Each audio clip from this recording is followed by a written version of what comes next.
Hello friends, welcome to Creative Medicine. In this lecture, we will learn about Now, in the proptosis, now causes of bilateral proptosis. Right. In the proptosis, bilateral painful proptosis is seen in cavernous sinus thrombosis. In cavernous sinus thrombosis, there is bilateral proptosis is present and it is even painful. Bilateral painless proptosis is seen in conditions like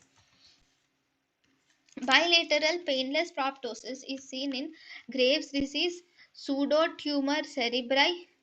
It is seen in lymphoma, cavernous fistula, leukemias, metastasis, developmental abnormalities. So, in Graves' disease, pseudotumors, lymphomas, cavernous fistulas, leukemias, metastasis, and developmental anomalies, these are the examples of bilateral painless proptosis. thank you and thank you for watching.